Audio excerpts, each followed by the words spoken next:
Hi hello ನಮಸ್ಕಾರ ಸ್ನೇಹಿತರೆ, ರನ್ನ ಟಿವಿಗೆ ನಿಮ್ಮೆಲ್ಲರಿಗೆ ಸ್ವಾಗತ. ಕನ್ನಡ ಕಿರುತೆರೆಯ ಧಾರಾವಾಹಿಗಳಲ್ಲಿ ಇತ್ತೀಚೆಗೆ ಪಾತ್ರಗಳ ಬದಲಾವಣೆಯು ಸಾಕಷ್ಟು ಆಗುತ್ತಿವೆ ಎಂದೇ ಹೇಳಬಹುದು.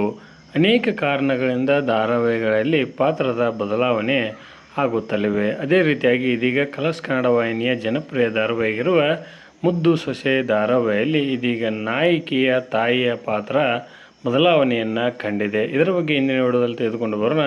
ನೀವು ಸಹಿತ ಮುದ್ದು ಸೊಸೆ ಧಾರಾವಾಹಿಯನ್ನು ಇಷ್ಟಪಡುವುದಾದರೆ ಈ ವಿಡಿಯೋಕ್ಕೆ ತಪ್ಪದೇ ಒಂದು ಲೈಕ್ ಮಾಡಿ.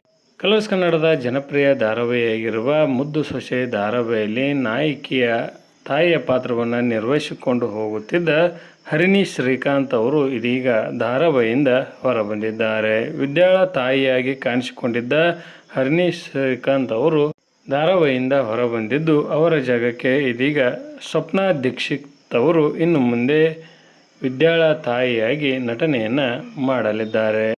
ಪಾತ್ರಗಳು ಬದಲಾದಾಗ ಪ್ರೇಕ್ಷಕರಲ್ಲಿ ಬೇಸರ ಮೂಡುವುದು ಸಹಜವಾಗುತ್ತದೆ. ಏಕೆಂದರೆ ಆ ಕಥೆಗೆ ಮತ್ತು ಆ ಪಾತ್ರಕ್ಕೆ ಅವರು ಹೊಂದಿಕೊಂಡಾಗ ಆ ಪಾತ್ರದ ಬದಲಾವಣೆ ಆದಾಗ ಪ್ರೇಕ್ಷಕರು ಅತಿ ಬೇಗನೆ ಅದನ್ನು ಸ್ವೀಕರಿಸುವುದಿಲ್ಲ. ಈ ಪಾತ್ರದ ಬದಲಾವಣೆಯ ಬಗ್ಗೆ ನಿಮ್ಮ ಅನಿಸಿಕೆಯನ್ನು ತಪ್ಪದೇ ಕಮೆಂಟ್ ಬಾಕ್ಸಲ್ಲಿ ತಿಳಿಸಿ. ಧನ್ಯವಾದಗಳು. ನಮಸ್ಕಾರ.